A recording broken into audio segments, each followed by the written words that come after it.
Your business deploys AI pilots everywhere. But are they going anywhere? Or are they stuck in silos, exhausting resources, unable to scale? Maybe you don't need hundreds of AI pilots, you need a holistic strategy. IBM has 65,000 consultants with Gen AI expertise who can help you design, integrate, and optimize AI solutions. So you're not just deploying AI, you're scaling it across your business. Learn more at ibm.com/consulting.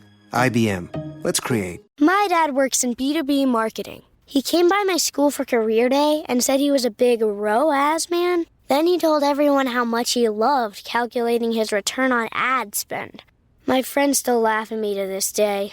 Not everyone gets B2B, but with LinkedIn, you'll be able to reach people who do. Get a $100 credit on your next ad campaign. Go to linkedin.com/results to claim your credit. That's linkedin.com/results. Terms and conditions apply. LinkedIn, the place to be, to be. Want to make a podcast? Spotify's got a platform that lets you make one super easily, distribute it everywhere, and even earn money, all in one place for free. It's called Spotify for Podcasters, and here's how it works. Spotify for Podcasters lets you record and edit your podcasts right from your phone or your computer. So no matter what your setup is like, you can start creating today. Then you can distribute your podcast to Spotify and everywhere else podcasts are heard. Video podcasts are also available on Spotify, and when you want to take conversations with your fans to the next level, Q&As and polls are the best way to get them talking. With Spotify for Podcasters, you can earn money in a variety of ways, including ads and podcast subscriptions. Ever since I discovered Spotify for Podcasters, I feel so supported in the creation and distribution of my show. Spotify for Podcasters hosts masterclasses, office hours, and more to help creators develop and fine-tune their skills. I highly recommend you give it a try. Download the Spotify for Podcasters app or go to spotify.com/podcasters to get started.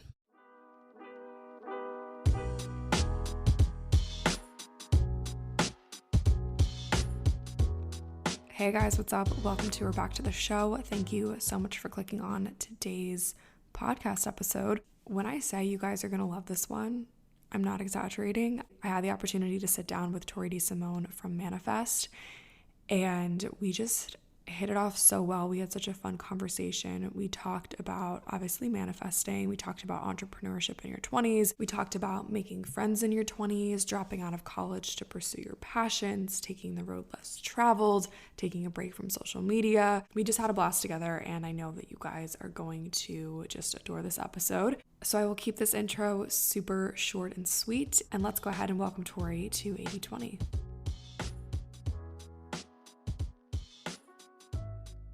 I think I posted like a question sticker and I was like, what do you guys want to hear? And you said, let's do a pod swap. I was like, I'm so in. So I'm super pumped that you're here.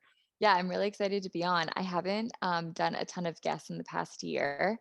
And something that I've been wanting to add more to, I know also like my show, is I've been wanting to have more guests on.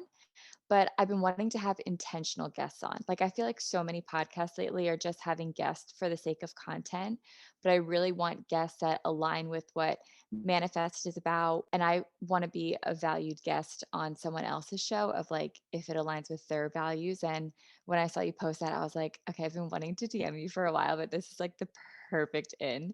And I love 80/20. I listen every week and it's one of my favorite shows. So yeah. I've been wanting to have you on my podcast as well. And I'm the same way. I haven't had guests in a long time unless they're like a close friend.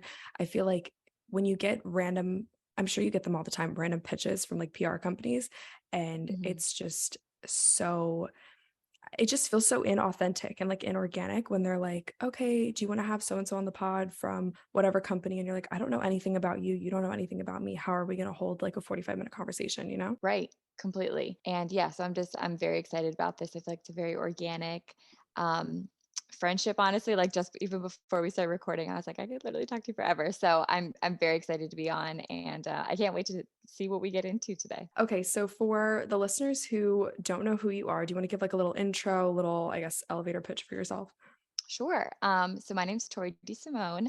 I'm 24 years old and I live in the suburbs of Philly. I started on YouTube when I was 14 and I was doing makeup videos. It was like I always loved beauty. I always loved makeup. And I was just lucky that it was like the time for makeup tutorials when it was like, oh my God, like 2012. But YouTube was like not the thing at the time, but it was really fun for me. So I just got into it very organically as a hobby. And it turned into a really cool 4 years during high school.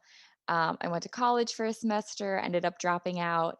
And during those last year of high school and in college, I got really into fitness and specifically really into spin. I just became so obsessed. So when I dropped out of college, my whole idea was I'm going to do YouTube full time so that I can eventually one day open up my own spin studio with like the funds from YouTube. And so that was the plan. I then became a spin instructor, and about 9 months of instructing, I really felt called to open a studio much earlier than I ever thought. So then in 2018, I opened up my first brick and mortar spin studio location in the suburbs of Philly, in a town called Phoenixville in 2020, which was arguably the worst timing ever. I opened up my second location at the Jersey Shore. My business called Stride. And then since then, I started a podcast in 2019. And now I'm kind of dipping my toes into the whole planner world. I've always loved planners, and I just started creating digital planners, and I have paper planners coming out soon, like hard copy planners. So I definitely identify more as like an entrepreneur than an influencer, even though I still kind of keep up with like all the things on social media. But I really feel like at my heart, like I'm a creative and an entrepreneur. Yeah, you definitely are, I guess, kind of like a role model entrepreneur, I guess, in like the beauty guru space. I've actually been listening to Manifest since you put out the podcast. I don't think I told you that, but so many like different little things that you pinpointed in your story that I definitely want to cover today. So I'm like really excited to like dive into little like avenues of you, and so my listeners can kind of get to know you better and more of your story. So you definitely have done things non-traditionally, and it's very admirable that I think you've kind of always danced to the beat of your own drum. I don't want to necessarily like put words in your mouth, but you definitely don't do the typical thing. So one of those non-typical things that you've done is drop out of college. Mhm. And I actually dropped out of college too. And like I Ooh, said, I I've love been to drop out. right. So I listened to your episode about dropping out that you did. I want to say probably, I don't know, maybe like a year or two ago. Yeah, I did it a while ago. And you had a piece of advice that stuck with me. And in that episode, you said that when you go to your parents and you say, I'm dropping out, you have to have a plan.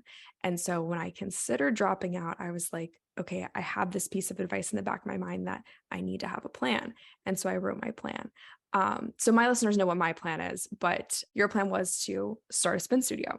Can you kind of Yeah. like elaborate a little bit more on that and how you, I guess, I don't want to say convinced your parents, but just like kind of got them on board with what you had in Yeah. mind? Totally. And I saw that you posted this the other day on your Instagram too. And I think the question was like, how were you able to drop out of college? And the first thing you said was that your parents are the best. And I agree. Like my parents have always trusted me, and they've always really believed in whatever I've wanted to do. So I think from that point, I was already really lucky.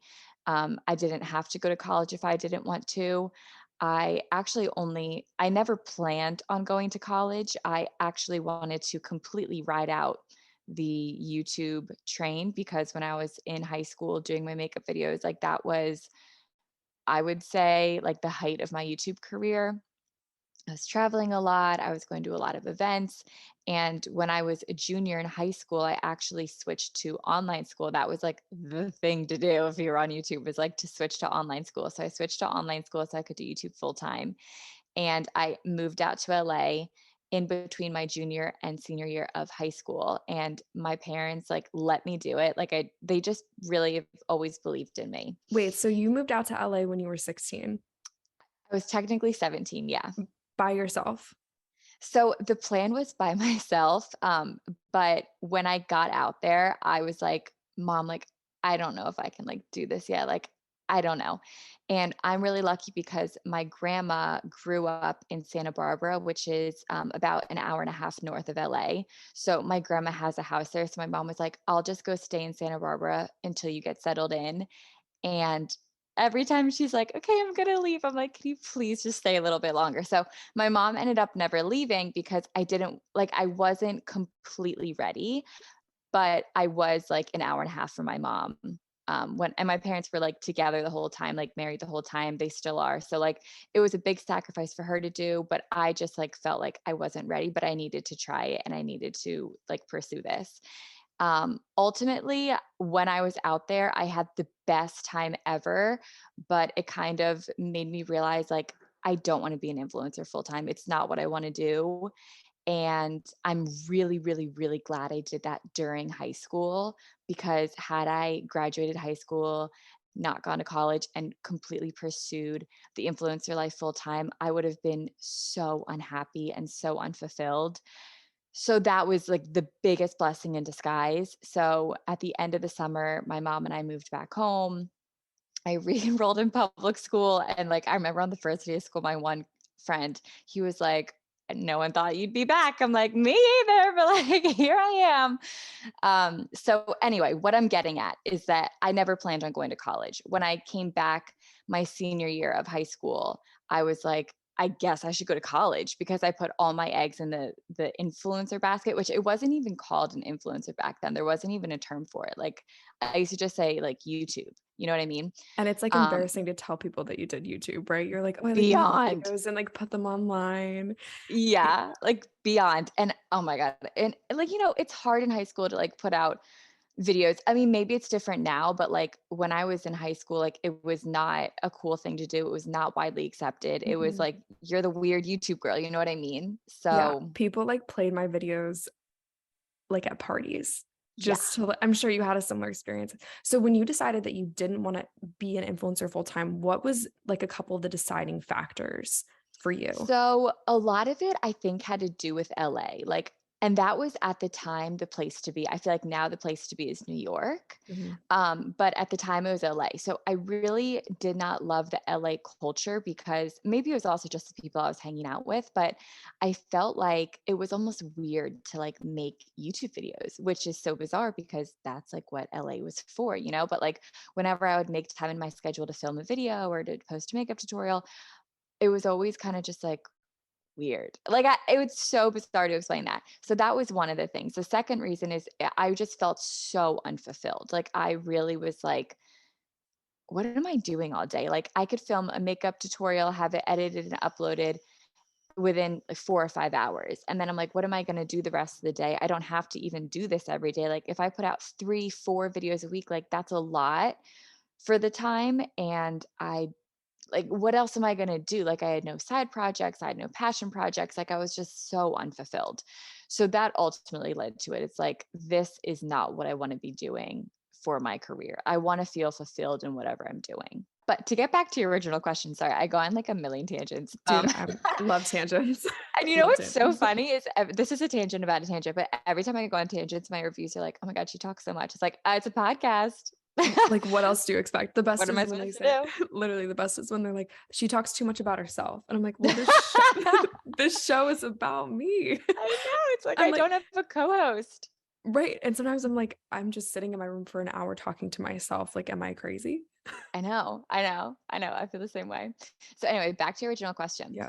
When I went back to school, I was like, I'll just go to college, but I did not really have the GPA that was amazing for college. It wasn't horrible, but it wasn't like I couldn't get into like Penn State, for example. Like wherever I wanted to go, I couldn't really get in. But I did get into Bama because if you can write your name down, you can get into Bama, I swear to God. Literally. So I got into Bama and I was like, I'm going to Bama. So I went to the University of Alabama one semester. And while I was there, I immediately shut up. I was like, immediately no. Like it's just not for me. But taking it back a little bit, like growing up, my dad was he still is an entrepreneur. He has his own business. When I was really little, I wanted to do nails, and that's what I wanted to do for a living. Like I'm talking like 5, 6, 7 years old, I wanted to do nails, and then I wanted to do hair. And I would always remember my grandpa telling me, well, Tori, like it's great that you want to do this stuff, but instead of just working in a salon, like you should own the salon. And my mom and I used to like create our own hair salons. Like when I was little, my mom always wanted to be an architect, so she had this software where you can build like houses and businesses and stuff like that. So that's just how I was raised, was to always just be your own boss, be an entrepreneur. When I wanted to drop out of college and I ultimately loved spin and I knew I wanted to open up a spin studio one day, when I told them that I wanted to drop out of college, they were not surprised, like at all, because me going to college was more surprising than me dropping out of college. So kind of a long-winded answer, but that's the backstory of it for me. So how did people in your life, or I guess your social circle, react when you said, I'm done with college? Well, it's funny because I was at Alabama and my best friend lived next door to me, and her and I were going to live together our sophomore year of college. And when I told her, I was so afraid to tell her that I wasn't coming back, even in the spring, because like we were all each other had, like we were like thick as thieves. And I told her, I was like, Carly, like, I gotta tell you something, like, I'm not coming back. And she was like, me either. No way. I swear. She like went home too. And we're like, yeah. So like, That's it just crazy. wasn't. So for her, it was really great. My immediate friends, same thing. It was more like, they were like, why are you going to Alabama in the first place? Like, that seems less like you than anything. And also my immediate friends have always just been so supportive and never questioned me, made me feel weird about my decisions of anything, with YouTube, with dropping out of college, with starting Stride, with anything. So everyone's always just been so welcoming. And even if someone listening to this is going through this and they don't feel the same love that I was so fortunate to feel, I think it's also how you tell people and how you carry yourself. Like, if you are so confident in yourself and you know that you're making the right decision, someone else's opinion or perception of you is honestly not your business. Like, it's their opinions of you. You can't change it. And you just have to be so firm in what you're doing and believe in what you're doing that what they think, it doesn't even matter. So I would just really make sure that if you're dropping out or if you're going to college, if you're doing anything, just make sure you're doing it for you. So I definitely think that the entrepreneurial journey, especially at this age of our, early to mid 20s or probably even late 20s, because it's just kind of the road less traveled, it's probably, at least in my experience, harder to make friends. So what would you say to someone who's struggling to make friends or kind of like find their footing on this road less traveled? Maybe it's an entrepreneurial journey or not college or something like that. Totally. And I really struggled with this for about 3 years. Like right after I dropped out and I was home, I was the only person home. Like all of my friends were in college, and it was really tough. Like I remember, well, right when I dropped out of college, I bought my first condo. So I like moved in there and I was living there. And I remember there were so many nights, like Saturday nights, when I was just like so sad and so alone. And it was not fun. Like I actually recorded a video of myself one night, just being like, I am so lonely. I have no plans. I have no one to call. And I can't wait to play this video in a couple of years when I have a group of friends and I can Stop. look back on this. Yeah. So, Oh my like, there were gosh. so many nights like that where I was like, I just feel like I don't have any friends right now to hang out with. And that's okay. I don't like feel bad for that version of myself because I felt like I had to experience that and I had to feel like that. But that's also where I'm really fortunate to where I could turn over to, Instagram, my podcast, YouTube, and really feel a community of people that were like-minded and that really understood me. With that being said, spin was really such a great social life for me. So if you are someone like me at the time that maybe your friends are in college and you're not, or you're just in a different season of life than your friends, I would recommend to really turn to a workout studio to find girls specifically that are so similar to you. Like all of my friends, when my um like hometown quote unquote friends were at college, they were all spin friends. Like I can't even like I remember there was a time of my life where every single one of my best friends was through Stride somehow, whether I met them at a studio prior or maybe they were a client or an instructor or whatever it might be. Like they were all from Stride. So having like extracurricular activities was a great way to find friends. So for me, it was a spin studio, but for someone listening, maybe it's joining a book club or maybe it's joining a walking club. Like there really are so many people out there that want to make friends. Another thing that I did was there was a college close to me and one of my best friends went to that college. So I was like always there. Like whenever I could go, I would always go to their formals and to their parties. And then when I turned 21, I would go to the bars there. So I would really I felt like I got a social college experience without the college tuition and like the Right. college classes and all that. So even though I had sad, lonely nights, the majority of my time I was with people that I wanted to be with. But yeah, there were definitely nights when I was alone, and I feel like social media doesn't show those nights. But I mean, I have the videos where I'm like sad and I was like, I can't wait to watch this back one day. So there's highs and lows, peaks and valleys, but I definitely think finding extracurricular activities is like the best way to put it. Studios, walking clubs, book clubs. One person that I think does such a great job with this is Kenzie Elizabeth. If you listen to her podcast, I love you so much. She talks all the time about her Geneva group chats and how the girls will like meet up in those group chats. So there are so many ways nowadays with social media. Do you have a Geneva Fur manifest? I don't. I had a Facebook group, but it kind of like got a little wild. First Yeah. off, you need to make a Geneva Fur manifest because it's Do so you have one fun. for 80/20? I do. It's recent. Like of the past like 2 or 3 months, I do. Quick little plug for it. You guys shall join it. Link in the show notes. But yeah, make one for manifest because I feel like you have a really, really cool community of listeners. And second thing is what happened with the Facebook? It just like got crazy. Like my final straw was when someone like put something about one of my instructors at Stride, like in the group chat. And I was like, look, like No. you guys can talk about me if you want in this group chat, but like my employees they don't put their lives publicly. Like it's not cool. So at that point I was just like, it got like too far. So I archived it and I was like, I might bring it back if I can like bring on someone to moderate it. But I just never brought it back. Okay, we'll get on Geneva because that's I like think I'm going you to. totally should. And you can, I have it set where you can, people have to answer questions and I design them. So it's like, I think it's like, what's your favorite quote? What's your favorite episode of 80/20? And I don't know what the third one is, but I can approve them or deny them. And like, I think you can set rules and stuff too. I give people the boot. Like, I'm sure that you have users that like you kind of recognize the name and you're Yeah. like, you're familiar and you're not very nice. And so like they don't get in or whatever. And most people are really, really nice. And I believe most people are good, but it's just those like few bad apples that ruin it. Yeah. And you know what? That's what it is. And I always think what really sucks is like, it takes one bad apple to ruin the barrel. Just gotta throw the whole thing out.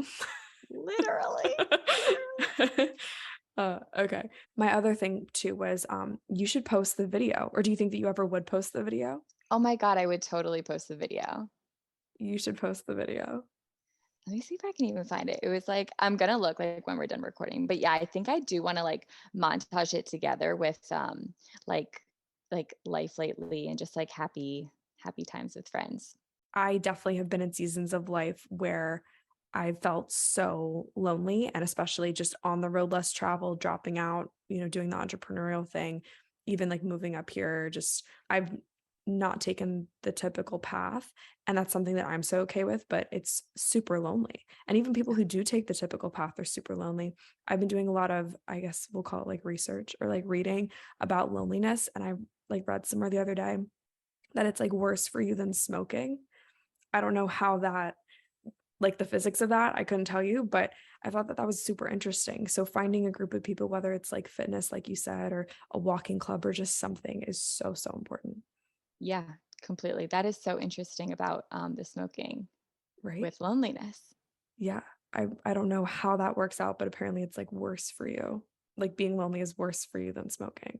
I believe it. So kind of keeping on the same track of entrepreneurship, what projects are you currently working on? Because you have your YouTube channel, your podcast, your spin studio. What's kind of in the queue for you? So my biggest thing right now that I'm doing are my planners. In 2022, this year, in August, I released a digital version of my planner, which is called the Manifest Planner. And I talked about it last summer on my podcast. I was like, oh, I really have always wanted to come out with planners and agendas, but I don't know if I should do it. And like the response was so overwhelming. Like everyone was like, you have to come out with a planner. Like it would be like insane if you did it. And I was like, all right, like I'll try. So I first tried to like get them like physical, but I just had no idea like what I was doing, like like not at all. So it took me a while to kind of figure out like how to create planners. I knew always what I wanted on the planner, and that was never a question or a doubt, but I just had no idea how to do it. So it took like about 6 months of like a lot of trial and error of how to even create a planner, how to format a planner, how to sell these planners. Like took a while. Once I finally got a good groove down, I was like, all right, let me first do digital and just see if people even want these planners before I go on and like print physical planners. And it was such a huge success. Like I couldn't even like, I still can't believe how many people have bought digital planners. Like when I put them out, I remember I set them for like 250 quantity digital downloads. And I was like, there's no way these are ever going to sell out. Like maybe 50 people will buy them. They sold out in like 2 days. Like it was just so crazy. So I really had no idea that many people wanted it. So I was like shook by that. And then everyone was like, we want physical, we want hard copy. And I'm like, totally get it. I want to do that too. So for the past, once those launched, then I was like, very much so like, I need to get these hard copy. So lately, the past like 4 months have been like, go, go, go, getting hard copy planners. And it's been stressful because of like the timeline. Like I want everyone to get the planners by Christmas. They're supposed to be starting in like January. So I want them to like, you have them for the new year. So I've just been working against time, but that's for the hard copies. The digital is like such a breeze. Like that will be ready to go, no problem by Black Friday. But yeah, so that's what I'm working on now. And it's been nothing short of amazing. Like I just feel like so lit up by these planners. And it's just like it's so fun for me. Like I get to be super creative and I get to like I create all of them like by myself. Like I don't have like a designer or anything. Like if I have an idea, like I just put it on there and I like play with it for a couple of days and like, yeah, I like that. I don't. It's just been like so much fun and I've been learning a lot and it's just been a really, really cool process. So you've done all the graphic design for it. Hmm. Yeah. Okay. And then how does one print stationery? Like this is crazy to me. Like what do you do? What do you go through? Who do you call? So that's been so hard to find printers because I've never made a physical product. Like I've opened up a physical like brick and mortar business, but I have no idea how to make a product. So the first thing that I did was Google like how to print a planner and you get like a bunch of results. One that a lot of people do is lulu.com and you can like print books on demand. I looked into that, but ultimately wasn't like going to give me what I wanted. And I'm also very picky. Like I could have just printed from like a million different websites that I found, but like I'm so particular about how I want it to look and how I want it to feel and how I want the customer to receive it and everything Mhm. like that. So, Which I know um, your listeners and your customers will so appreciate. Like that's the best. thank you. Thank you. So yeah, I've been very, very picky about it, but I've like explored every option. I've looked overseas. I really wanted to print in the US. Like that was a big thing for me, but for a while it was looking like I wouldn't be able to make a timeline. So I was like, let me look at overseas. And so many times I was so hopeful with certain printers and every time I was like let down. And recently I finally found like the perfect printer and they're based out in California and they actually do all like the shipping and distribution and fulfillment for me. That's And so nice. it's like, Oh my gosh, like that's I like a could dream. not, yeah, like I could not have asked for a better partnership with this company. And it was just amazing. So, it really is just like trusting the universe and manifesting and just everything that I've been envisioning and hoping that the planner company would be. So It's been really cool to see it come to fruition. And yeah, it was a journey to find printers. I'll definitely say that. But I'm also not going to gatekeep. Like if anyone wants me to do like a planner Q&A episode, like I'll tell you like everything you need to know because I want as many people to pursue their passion as possible. I think you totally should do that because I'm like I think I interested. I will. don't want you to give away all your secrets because I want people to listen to the episode. But yeah, you should totally do that. Like, I think I will. And something that I also want to do with the Manifest Planner company is I want to collaborate with so many different people and make planners for certain people. Like if you wanted to make like an 80/20 planner, like I would I was just about love. to say, can we collab? Can we do like Yes, an like 80/20 planner? yes, like Let's that's do what I it. want to do one day. Is like I want to Tori, make planners for literally, certain I people. kid you not. Okay, so all day long, and I feel like you and I are the same in the sense where we just have these constant ideas. Like we're two very creative people. So all Yeah. day long at work, I have these notepads that I just like any Yes. idea that pops in my brain, I write it down. And yesterday I wrote down merch idea because I just get these off of Amazon and it just says like notes on it. Mhm. It's like this dotted paper. And I said merch idea. Um, I forget what I called it, but I like had a really cute name for it. And it was just like a notepad. And it was just literally for like writing stuff down. So it's like Yeah. such a simple idea, but I feel like it would sell. I don't know. Yes. People love paper. People love paper and like I'm not even kidding. Like that's really what I want to do. Like I want to make products for other people that are rooted in manifestation, spirituality, but with intention behind it and with I people love it. that feel I love it. driven by productivity, driven by creativity, driven by entrepreneurship. So like I'm all in. I really am. Yeah. So we're definitely going to collab. Everybody like buckle your seatbelts because we're going to do a really cool collab. I'm super pumped. We'll have to talk more about that off the mic. Don't want to give too Yeah. much away. But I kind of want to talk a little bit about manifesting Mhm. because that's kind of your whole, I mean, literally the title of your podcast is manifesting. So I think, I don't know if it was your most recent episode or maybe the more recent ones, but you just talked about how you wanted to, I guess, maybe get back into it or you've kind of fallen off of that. Or so can you just talk maybe to like your manifesting journey? And then we can kind of get into like tips for the listeners or little takeaways and stuff like that. Yeah, for sure. So I really was introduced to it in 2016 and found it very interesting. 2016, 2015, like somewhere in that time. Found it very interesting. It's kind of like a big topic to dive into. So when something feels like a mountain, like it's almost hard to start climbing it because it just feels so untouchable. You know what I mean? So that's kind of how I felt in the beginning of it. And then once you just start taking one step into 1,000-step journey, it feels more realistic and digestible and like something that you can do. So once I started just learning bits and pieces about it, I got really fascinated by it. And then I went to college and then I dropped down and blah, blah, blah, whatever, all that sort of stuff.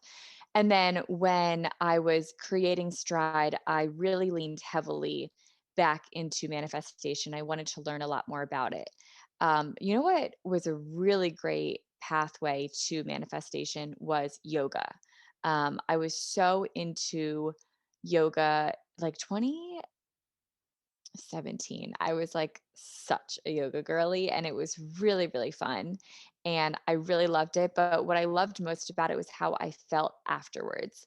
Um, and I'm a spin junkie like through and through. Like I love a spin class, but how I felt after yoga, I was always just wanting to learn more about the practice of it. I wanted to learn more about the spirituality behind it. I was so interested in it. So yoga really introduced me to manifestation, spirituality, and that's kind of where I started to explore it more.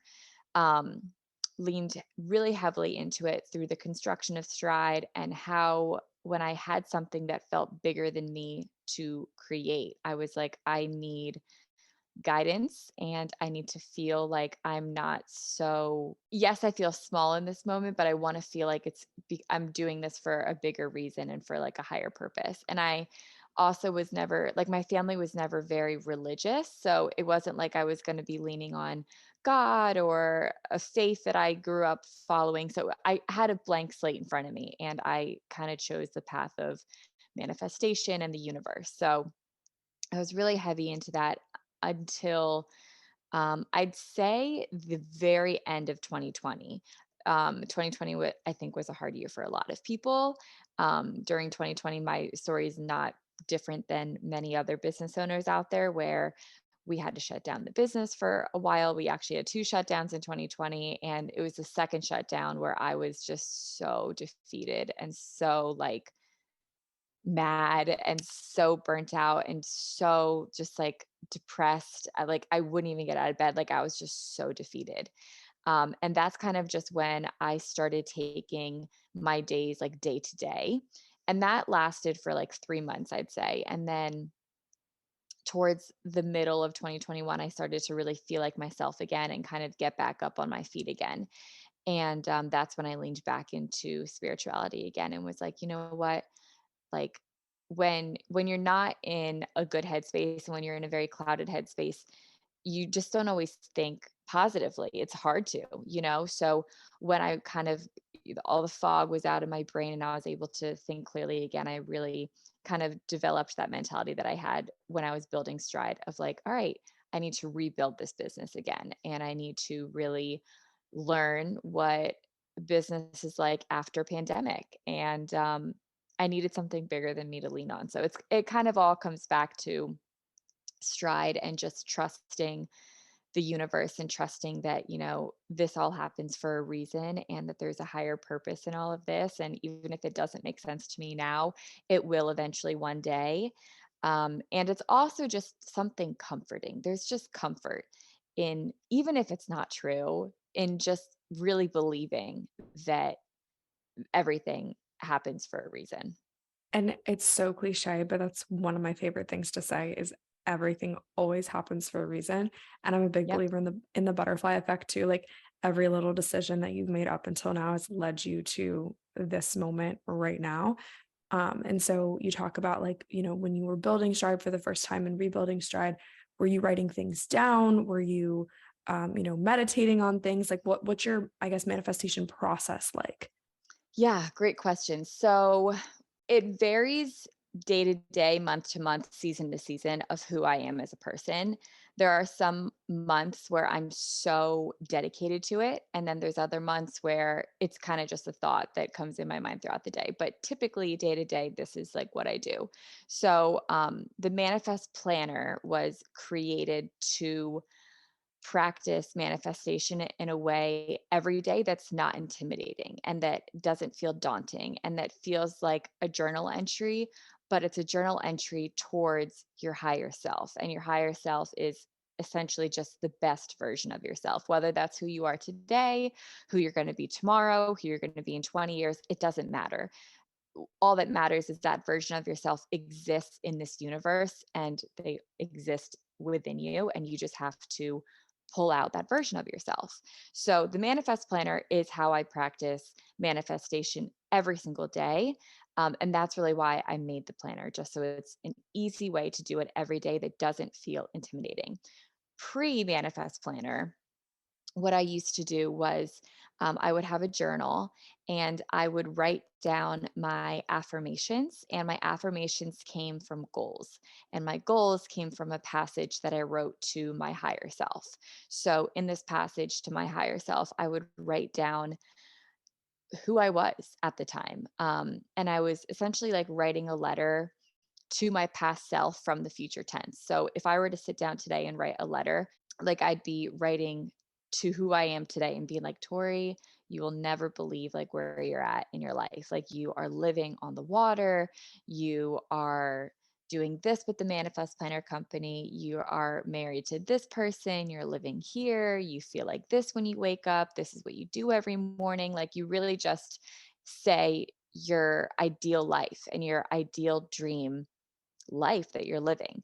From that, I will then pull goals and being like, okay, so if I'm living my ideal life and let's say I'm living on the water, then like a house by the water. I love water. And I'm so jealous that you literally have it in your backyard. For me, whenever so that is obviously something that I want in my best version of myself. So I will pull that as a goal and be like, okay, so clearly I want to live by the water. So a goal of mine is to purchase a home by the water. And realistically, I think I can do that in 5 years. So now that becomes a 5-year goal. So taking that 5-year goal of I want to purchase a home by the water, it then becomes an affirmation of I am so grateful to live in a beautiful home by the water. So I would write down these affirmations that come from goals, that come from a passage from my higher self every single morning in a journal. And that is what I would write down, and I would recite it and I would believe it. Now, don't get me wrong. There are days when I would feel totally unmotivated, didn't want to write, wouldn't feel like doing it. There's a podcast, I think it's called Daily Affirmations. It's like an orange podcast thumbnail image. And it's a podcast. It's only like 2 minutes. And every day it just gives you two affirmations, a question, and a quote. And there would be days where I just couldn't think of anything. I was maybe uninspired. Maybe I was feeling a little bit down that day. And I would just write down those affirmations. And there are things like, I am confident, or I am at peace with where I'm at in my life. And you write them down, you recite them to yourself. And even if it's not true in the moment, like even if like right now I say to you, like, I'm really at peace, but around me, I'm like in the middle of a circus, like even if it's not true, just saying that and believing that is the practice of manifestation, because you're putting out to the universe, I feel really at peace in this moment, even if you don't, but you have to believe it when you say it. And that's, I think, where the big message comes into play. So I'll also do that. I'd love to sit here and tell you that I meditate every single day. I do not. I wish I could say that I did. I try to meditate as often as possible. I try and do it a couple times a week. Like 2 to 3 days a week is a really good week for me. But it's something that I love doing. Yoga is a great way of meditation because it really focuses on the breath with each movement. So I love doing yoga when I can. I love doing Pilates when I can. Um, but we recently hosted a meditation workshop at Stride, and the meditation expert, when she was speaking about meditation, was saying, meditation comes in so many different forms. It can be in a workflow, it can be on a walk. And those two really stuck with me because I try to go for a walk as often as I can. It typically comes out to like 5 times a week I'll go for a walk. And I'm really mindful during those walks. So I try to use that to focus on breath, to focus on manifestations, to dream about what I want my life to be like. And also, when I'm in a great workflow, whether it's for Stride or for the planners or for a podcast episode, I really try and get in a flow state. And that to me feels very meditative as well. So even if you're not like sitting down practicing meditation, I think doing something that you're passionate about is manifesting to the universe and sending those signals, being like, this is what makes me really happy and fulfilled. And I want to keep seeing this in my future. I love how you phrase that. I've never heard anyone put it that way before, but truly, when you're working on a project and you get into it and you feel like it's just one of those projects that you love so much and you could get into it, you could go all night. Like that Yeah. is the best feeling in the world, and a flow state. I love that. I've never heard Yeah. it put that way before, but it is truly meditative. Completely. And it really is sending signals to the universe that like you're enjoying it, you're passionate about this, and you want this to keep showing up. Whether it's, it doesn't matter the work that you're working on, but getting in that flow state, getting in that meditative mindset of it, it's so powerful. So when you were creating the manifest planner, was that your process? Like, could you just go all night if you wanted to Oh my working God, on it? yeah. Yeah. Oh yeah. It was so fun. Like I try to really optimize my focus and concentration, especially when it comes to creativity, because I feel like creativity, it hits you when it hits you and you act on it. Mhm. But lately I've really been trying to create productive creativity, meaning like I need to be creative during the hours that I want to be. And Mhm. so I've been really trying to get into a routine of focus so that when I'm done this like focus mindset meditation or focus routine, it's only like 20 minutes or so, that by the end of it, I am ready to be creative and I am creative. Um, Trying to focus in on that productive creativity, I've really been able to schedule out blocks of working on the manifest planner, and I'll like write down in my planner like, okay, 90 minutes for this. And I'm like, but 90 minutes is not enough. Like I'll start and then I look at my clock and I'm like, oh my God, 4 hours went by. Like I could just go and go and go and go and go. Your like focus mode. How do you get into that? Because I've had trouble. I work in a very creative job, and I cannot for the life of me time block out what time I'm going to be creative. Like you can't pencil that shit in. So what do you do to get into that space when you're like 11 a.m. is when I need to start and 12 p.m. is when I need to end? How do you get into that flow state? Yeah, let me get my phone because I actually I have notes written down about this. I can't take the credit for this. So I'm obsessed right now with Huberman Labs podcast. Do you listen? I don't as much as I should. I've listened to like a couple. I've like heard him be a guest on a couple shows, but I definitely need to get into it. You have to. Like, I'm obsessed. Like, I can't even explain. So he came out with an episode, I don't know, maybe like 2 months ago about how to optimize focus and concentration. And I'll give you the key takeaways, but I really think everyone, like, once they're done listening to this, should go listen to that. It's I'll such a good link it in the episode. show notes, guys. Totally. It's like 3 hours, like buckle up, but it's so good. But I'll give you the Cliff Note version. Okay. So he really recommends to do a warm up to focus, like how when you go to a workout, like you do a warm up for your workout first. Like you don't just start, like you don't just lift like your heaviest lift. You don't just go right into a sprint. Like you warm up first, which genius. Like why did I never think about that with focus? Literally. You know, like to me, never Not once. Never thought about it. And they don't teach you this stuff in school either. Nope. You know, you Nope. come in and you take the test, you know, there's no warm up. Yep. No warm up. I know. So when he said that, I was like, genius.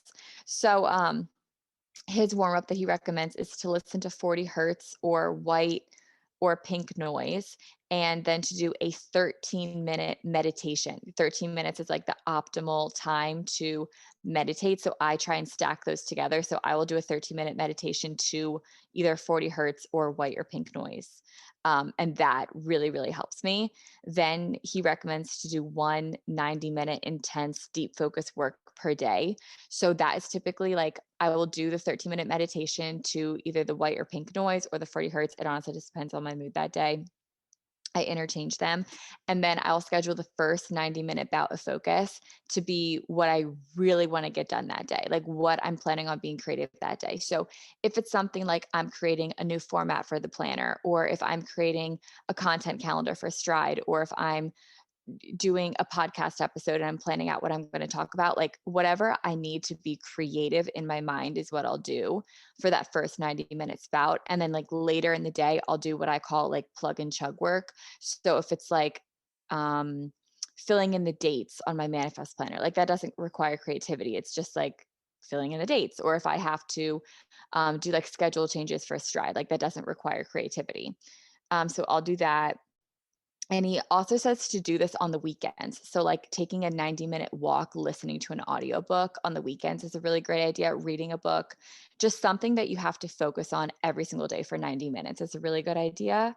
And then after those 90 minutes, he says to allow for like do desensitized work.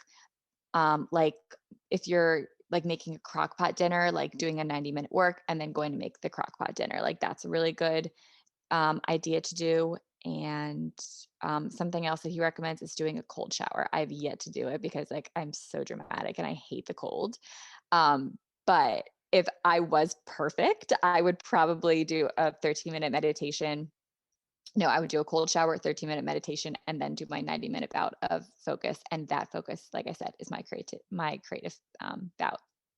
Okay, you got to try a cold shower, not to brag, but literally, like I told you before we started, I went for like a really quick run before this because I was like, I got to like transition into like podcast mode, and the water just wasn't warm yet. And I was like, I don't have time for this shit. So I just dove in, cold shower. It like kind of did pump me up a little bit. It was like, 3 minutes, halfway through it got warm. But I mean, really, it's, it's one of those things where you just gotta like rip the Band-Aid off, Oh, I give you so much credit. Like, do you feel the benefits afterwards? Honestly, I couldn't like fully immerse myself in the experience because I knew that we were hopping on, but maybe tomorrow and I'll report back. You have to let me know. Like, I don't know. Like when I say I hate the cold, like I hate the cold. Okay, do you have like a wellness trend? Okay, we should do like fuck, marry, kill wellness trends. I love this. Do it. Okay, this is like so off the top of my head. This is so not planned. All right, so wait, I kind of forget how you play this game. like either I give you three, right? And then you tell me which one you Yeah. fuck, marry, kill. Okay. Yeah. Have you done a salt float before? Is that like an Epsom salt bath? It's like one of those pods Oh, that you with, go yeah, a in pod. and Yes. floating. Okay, Yes. so that's a cool one. So we'll do salt float. We'll do cold shower, but I feel like I'm gonna know your answer on that. And let's do ice rolling. Let's do ice rolling. Well, I've never done ice rolling. So Really? no, I've never done it. Okay, interesting. Yeah. I do like the under eye patches, but I've never done ice rolling. I was gonna say sauna, but I would marry a Mm, sauna because if I could be like, I could live in a sauna. Like, I'm not exaggerating. So, okay, ice rolling, I'd probably kill just because I've never done it. fair enough. I'd fuck a cold shower so I can do it one time and get it over with and just say I did it, because every time I say I don't do it, everyone is like, "Oh my God, you need to do it." And then I'd marry the float. Okay. Yeah. Nice. Yeah. Love it. Yeah. Okay, cool. That was so off the top of my head and so No, I random. loved that. Okay, fuck, marry, kill, greens in the morning, hot lemon water, journaling in the morning. I would marry journaling because I cannot live without my journal. Totally. Would marry journal in a heartbeat.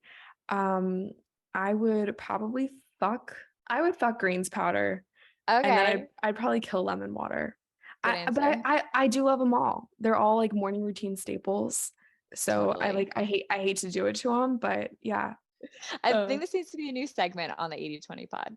I think so too. I think that we're just coming up with so many good ideas. You've got such like a I couldn't agree more. creative energy to you. It's like so fun to talk to you. You took a very long break from YouTube. Mhm. Can you talk a little bit about that? Why you did it and then why you came back? Sure. So, I took a break. Oh God, my years like since COVID are like so mixed It's up. I blurry. think It's so it's blurry. so blurry.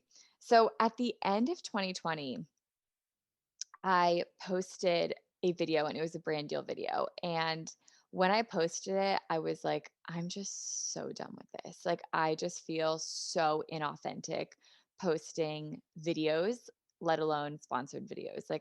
But at the time, like, Stride was closed. Like, that was really one of my only, like, that and my podcast were my only two forms of income. So I was like, a girl's got to pay her bills. Like, I have to work still. And like, this is how I'm working when my business is closed. So I posted this video, but I was like, I am just so over this. I just felt so inauthentic. I felt so icky. I felt so like not living in my truth. And when I start feeling that way, I can suppress that feeling mentally for only so long until it like physically starts showing up in my body. And I Mhm. just feel anxious and like physically sick. And I was just like, if I don't stop this, like I know it's just going to get worse physically for me. So I just took a break, and, I felt really good taking a break because I was like, I don't even know if I'm ever going to come back. Like, I remember posting it and being like, this is the last video I'm ever posting to YouTube.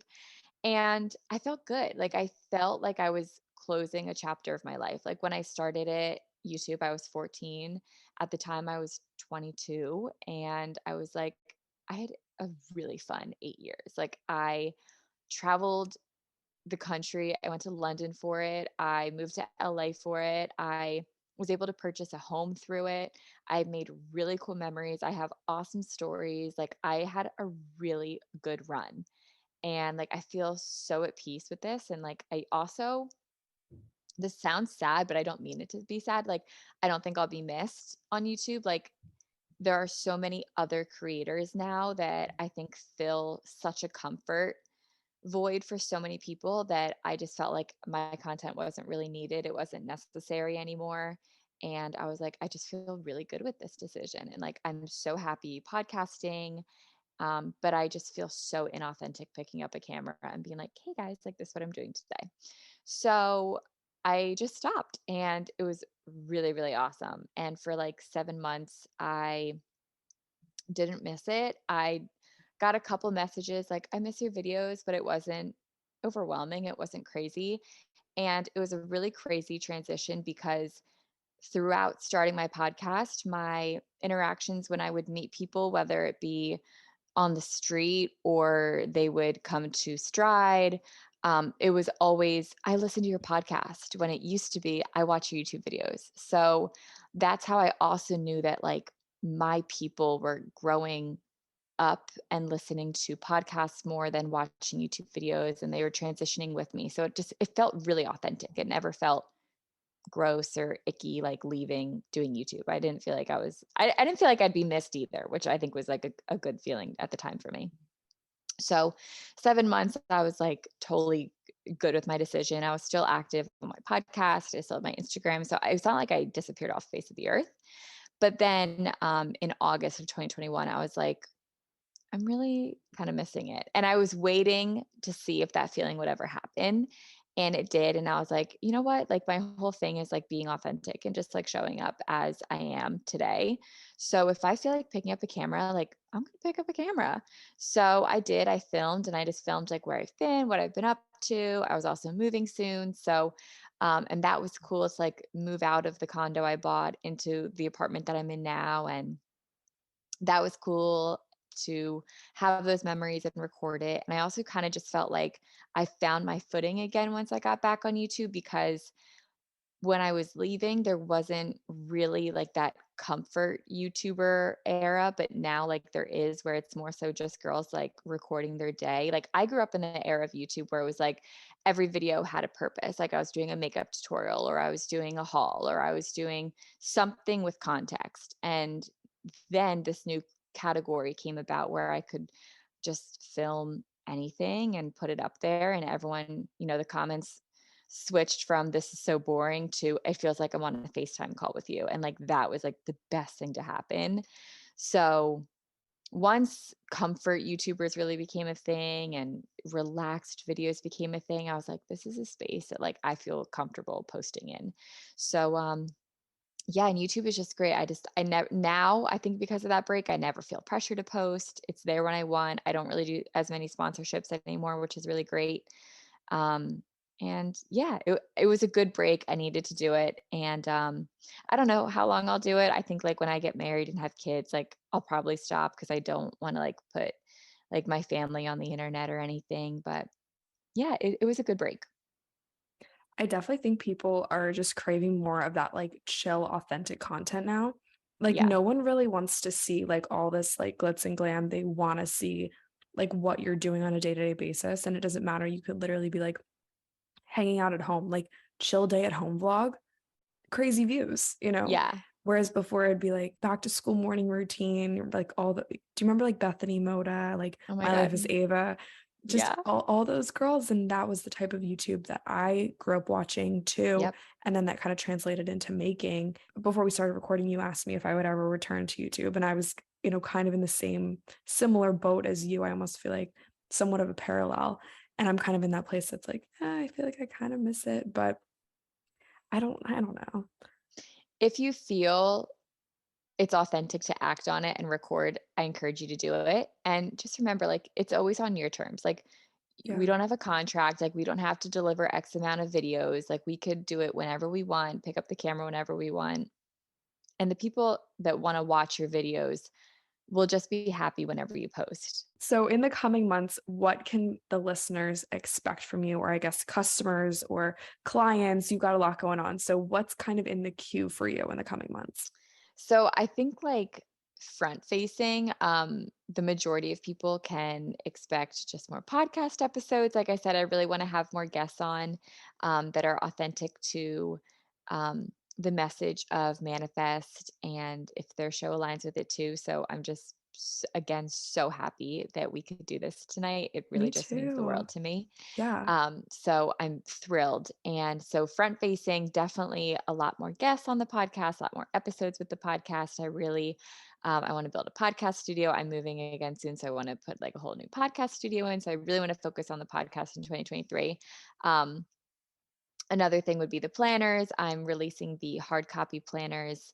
Um, by the plan is Black Friday, and we're on track for that. So all is good there. I'm Nice. going to be like posting like more about like with the planners and a flip through of the planner and everything like that too. That's going to be available hard copy and digitally.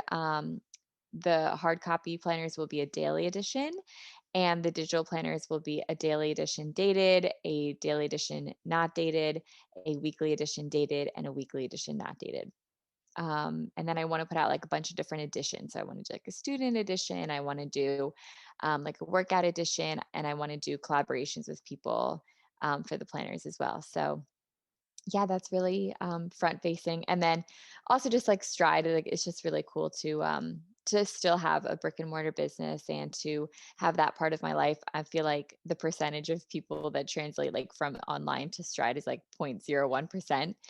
So I've definitely dialed back on my promoting of Stride just because I feel like so many people are like, it's so irrelevant to so many people, but I still love talking about it. I feel like I was going to say, it's it's such a a cool huge part of story. your life. It's such a huge part of my life. Yeah. Yeah, it really is. But the two things that most people will see are like the podcasts and the planners. Very cool. That's Yeah. awesome. So where can someone grab a planner if they're wanting to buy one? Yeah. So I'm still creating like my website for the planners, but when that's ready, it's going to be manifestplanner.com. Right now, you can get a digital planner on my Etsy shop. I literally love Etsy. It's the Manifest Planner shop on Etsy. And all the links are in my bio, which is at Tori Sterling on Instagram. And I'll link everything in the show notes as well for you guys. So thanks, Tori, so much for coming on today. It's been so fun to have you. Thank you. I loved every minute of it.